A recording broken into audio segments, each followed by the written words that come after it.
I've realized the national media doesn't know how to address the Colorado Buffaloes and Deion Sanders. I'm going to tell you how, what their issue is, and what's going on with the national media and all these doubts around Colorado on today's episode of Locked On Buffs. You are Locked On Buffs, your daily podcast on the Colorado Buffaloes. Part of the Locked On Podcast Network, your team every day.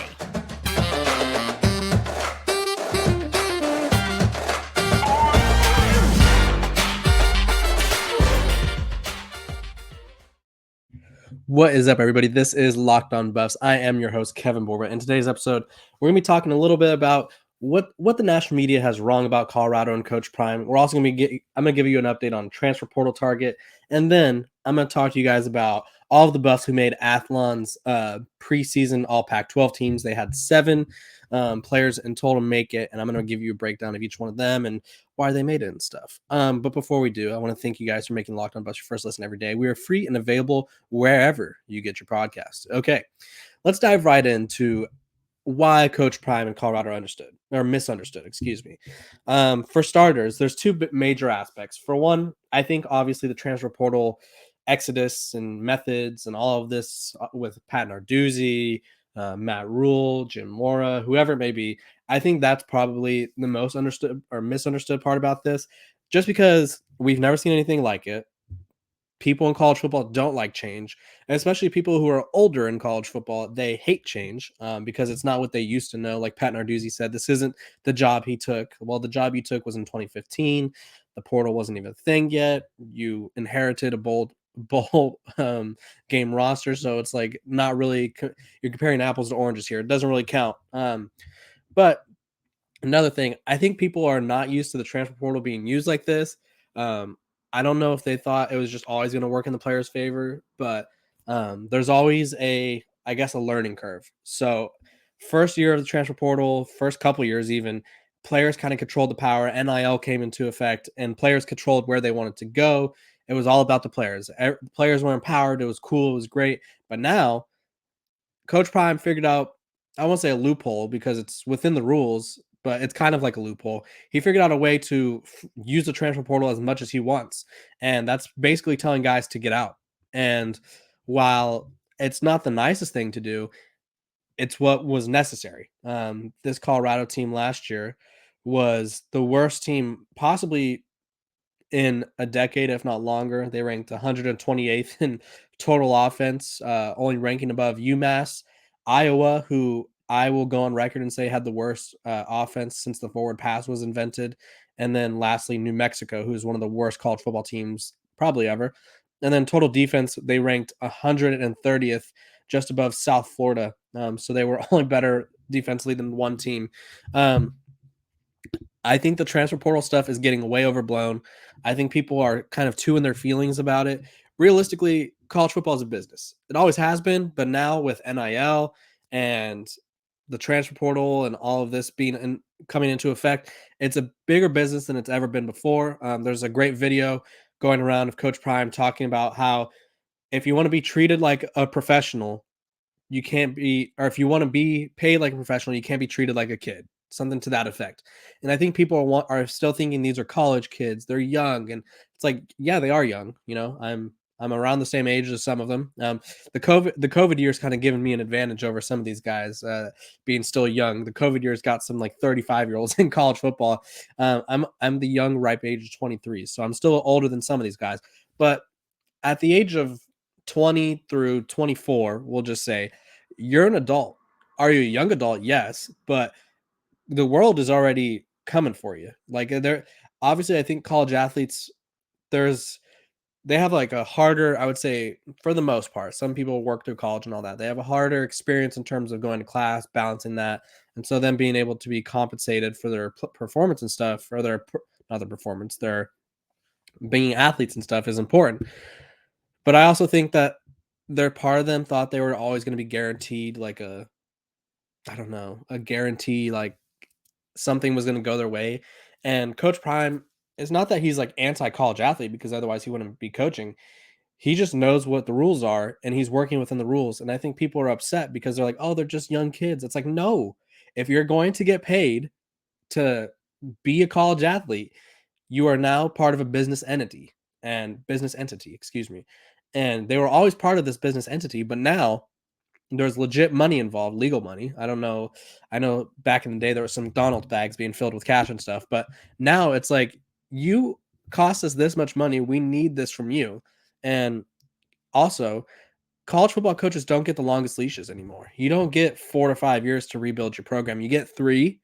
And if there's no progress by year 3, you're either fired or the next season, as soon as you lose too many games, you're done. So coaches can't be playing this game where it's like, especially Coach Prime, who is going to be far more ridiculed than any other coach in college football because of his stature and just his personality. He doesn't have the time to be like, you know what? I'm going to bring this ragtag group of guys and we're going to win some football games and it's going to be great. We're going to improve. Why take that risk when you have the transfer portal available? So that's that part of it.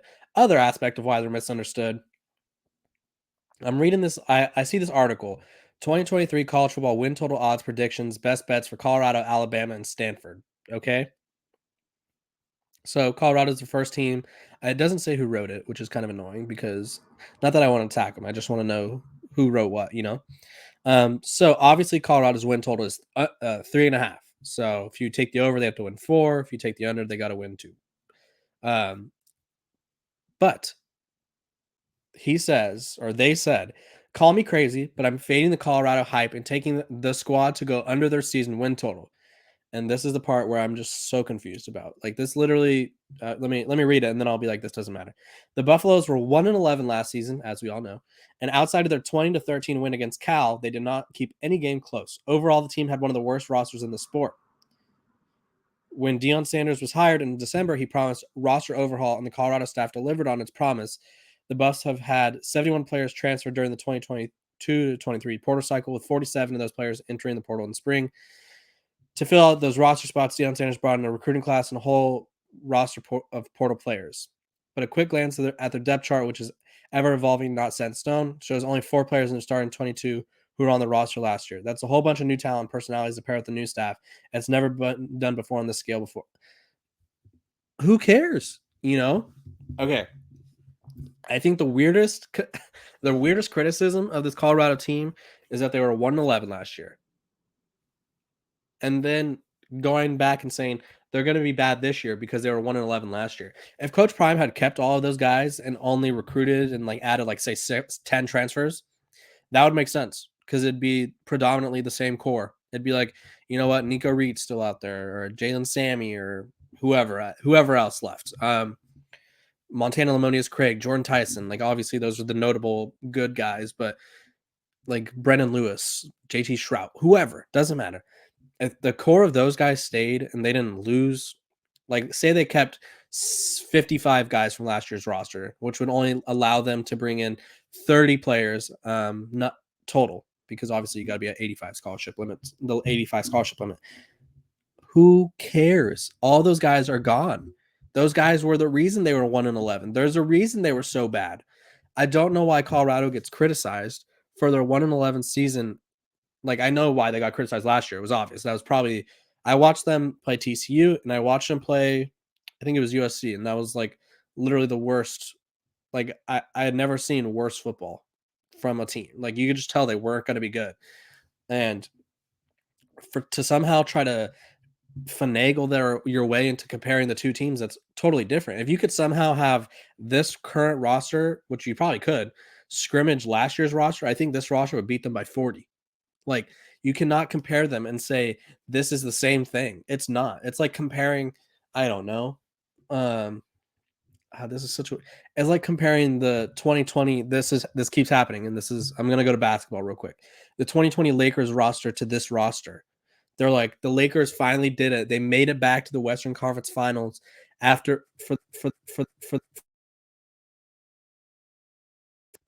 was a completely different roster. They had one guy, 2 guys, and Anthony Davis and LeBron James, and we're going to be like, this is the same thing. It's not the same thing. It's a completely different roster. I think I think they want to criticize Colorado somehow, and the only way they know how to do it is to bring up 1-11.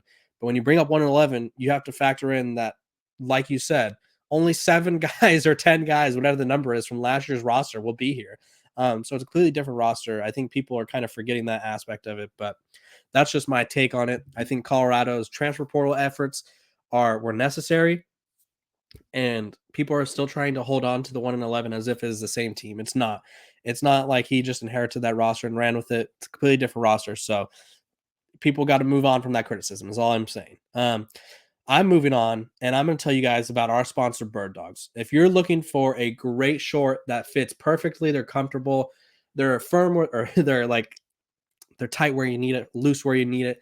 I look great in them. I feel great. Their stretchy fabric makes my legs, I feel like they look good. They show off a little leg muscle I've been putting out there. Versatility, wear it to play softball. You could wear it to a nicer dinner. You could wear them to play golf. You can kind of wear them wherever. They're comfortable enough to be used in athletic wear, but they're also nice enough looking to be used at a dinner or something. So go ahead and get your Bird Dogs.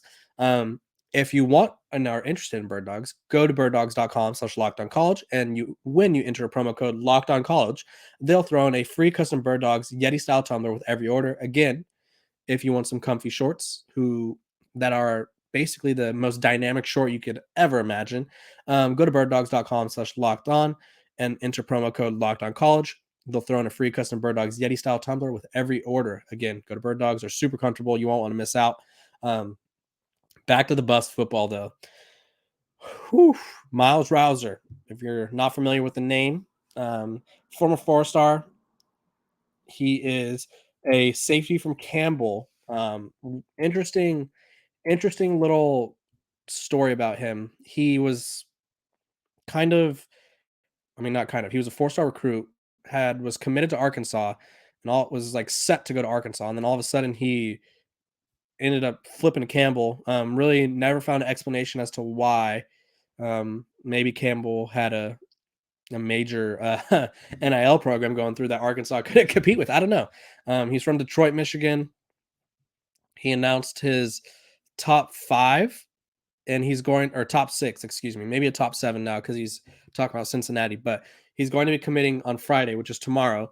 His top 6 consists of Colorado, Oregon, LSU, Penn State, New Mexico State, and Tennessee. Again, former 4-star, was super productive this past season. Probably one of the more productive players in the portal. He had 52 total tackles, 41 solo tackles, 4 tackles for a loss, 4 pass breakups, 3 quarterback hits, 1 pick, and 1 forced fumble recovery. And he also threw in 28 yards rushing. So he obviously maybe got a little carry there, I guess. He could play rover, which is this is him describing his game. He can play rover, free safety, and nickel, and can also play on special teams. I don't know how Colorado stands in Myles Rowser's recruitment anymore, just because they're loaded at safety. But again, I think the best players aren't afraid of competition. So if Myles Rowser is as confident as I think he is, I think the Colorado Buffaloes have a good chance of landing him, because obviously you have Cameron Craig, you have Vito Tisdale, you have Trevor Woods, you have Travis Jay from Florida State, Brent Gant, who's kind of like a hybrid linebacker safety type guy. That's 5 guys already. And Roderick Ward from Southern Utah, he was first team all WAC and all that over at Southern Utah. That's 6 guys that could probably start for the Buffs. Is Myles Rowser going to be scared of the competition? I doubt it. He doesn't seem like he's a guy. I feel like by him going to Campbell, he showed he's not scared of anything. He took a chance. It worked out. And now he has the choice of any program he wants to go to. So I'm interested to see how the Buffs fare in this one. Like, have they taken too many safeties? I don't know. But if he commits to Colorado, I kind of think that we've been, and this is just speculating the depth chart, I kind of think that we've been guaranteeing Cameron Craig a starting spot, and he had flashes at Jackson State, was obviously all conference and all that. But if there's someone who's better, I don't think this staff is going to worry about hurting feelings and being like, you know what, you played with us at Jackson State, we need you. Same thing with the other starting safety spot, Trevor Woods. Trevor Woods still has to earn his spot. Obviously, he earned his number and he stood out during spring ball, so he has a good chance. But he still's got to earn that spot. And I think Myles Rowser would be a guy that comes in right away, probably pushes for a starting spot, because I think I don't know how they're gonna manage to get all these safeties on the field, but I think I have to imagine that Vito Tisdale is gonna at least have a major role. Travis Jay, same thing. I really like Roderick Ward from Southern Utah. I think he's a hard hitting safety. My microphone came unplugged. Apologies. But I was saying he's a hard hitting safety, knows where he's supposed to be at all times, and I really think safety is going to be probably a little difficult. They might figure out a way to get. I mean, Rowser would be perfect because he could come and play nickel, so he could stay on the field, and you could still have two other safeties on the field as well. So it'll be interesting to see. I'll keep you updated. Go check me out over at Athlon. I'll have it written up what he decides and stuff. But we'll have to wait and see until tomorrow, the Friday, May 26th, to see what his final decision is.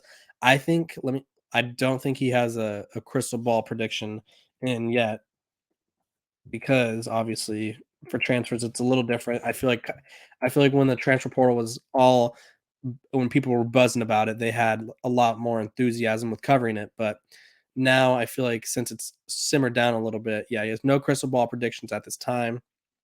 A little bit about him as a recruit. 4-star, was ranked the number 33 safety coming out of Detroit, Michigan. Held offers from Arkansas, Michigan, Alabama, and he chose Campbell.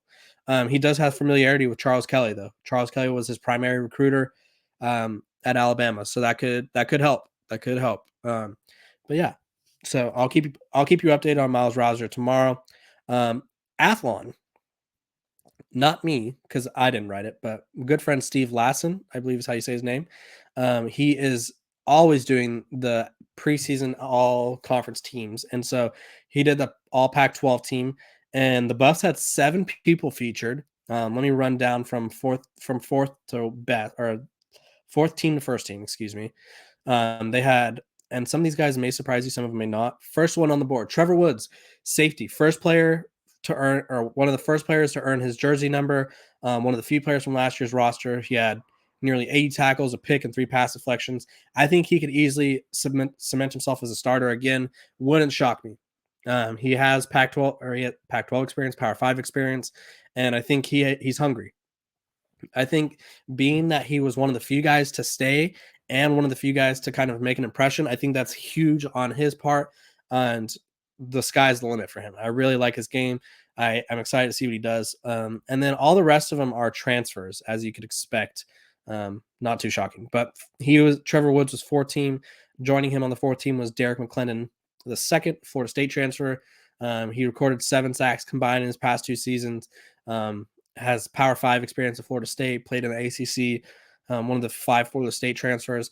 I think he's going to be a good compliment for Jordan Dominic, who I think was kind of snubbed from this list, the Arkansas transfer. But I think having McClendon and Dominic on either side are going to be a huge, huge addition, huge advantage for the Buffs. I think they're going to be getting to the quarterback quite often with these 2 guys. Staying on the 4th team and at the edge position, Savell Smalls, the Washington transfer, former 5-star. Okay, I get the excitement for Savell Smalls.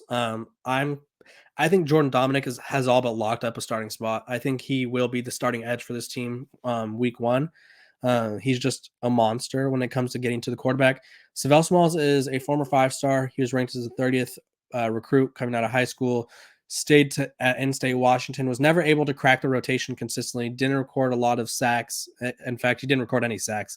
He has a chance to kind of get a consistent role, but it's interesting. I think the edge spots at Colorado are probably going to be, outside of safety, the toughest spots to get onto the field at. And I guess they're probably going to rotate 2 or 3 guys per position.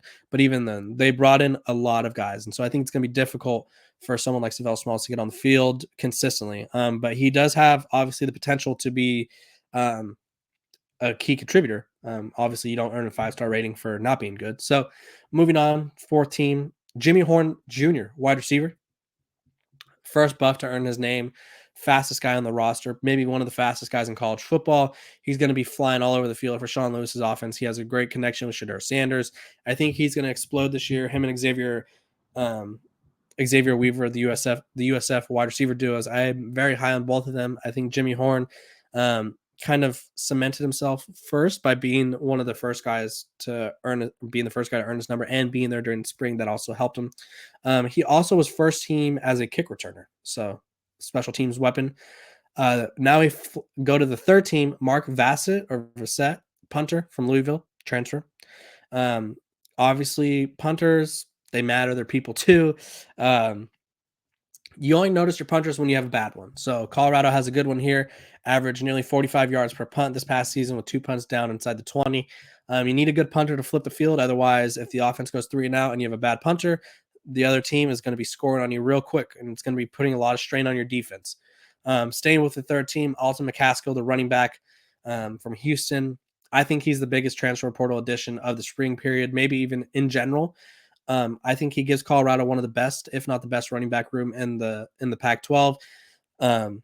Ran for 900 over nearly 1,000 yards his freshman year, 16 touchdowns. Also added 21 catches for 113 yards. Him and Kavose Smoke, Dylan Edwards, Anthony Hinkerson. I think that's a good combination, good for a group of running backs. And I think he kind of emerges as that lead back because prior and without him, I think they were just a committee. And I think he kind of emerges as that lead guy. He missed this past season with the ACL injury. So excited to see what he does when healthy. And then first team, their lone first teamer, and he made it twice. Travis Hunter, corner and receiver first team. Well, he was for offense, he was all purpose, but defense, he was a corner. Talked about it earlier this week. One of the best players in college football already. He was ranked 31st according to On3. Number 4 corner in the country according to On3.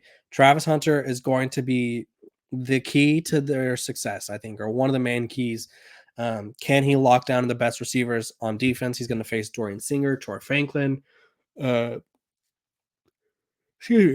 Cowing, Montana Lamoni's Craig, him are going to go at it because Montana is at Arizona. Jordan Tyson, same thing, Arizona State. Now, offense, he has to emerge as an elite pass catcher to kind of help give this offense some firepower. You know, they have Jimmy Horn, they have Xavier Weaver, they have him. They have Javon Antonio, who's a transfer, 6'4" transfer. But Travis Hunter is going to be the lead guy of them all. I think he's going to have a major role on both sides of the ball. And if Colorado succeeds, it's likely because Travis Hunter was thriving at some point. So those are your Athlon preseason All Pac-12 team members. Again, yeah, Trevor Woods, Travis Hunter, Alton McCaskill, Mark Vassett, the punter, Jimmy Horn Jr., Savell Smalls, and Derek McClendon. Some good names to look out for. So, yeah, it's been another great episode of Locked on Buffs. I appreciate you guys for tuning in. I will see you guys tomorrow, hopefully with a Myles Rowser update, depending on when he commits. But you guys have a great day. Have a great Thursday. Again, like, subscribe, share this podcast. I appreciate all the support. Nearing 2,000 subscribers. Let's get to 10 by the beginning of the season. I plan to have some more interviews, more guests coming on, so you won't want to miss that. You guys stick around. Have a great day. I'll see you guys tomorrow.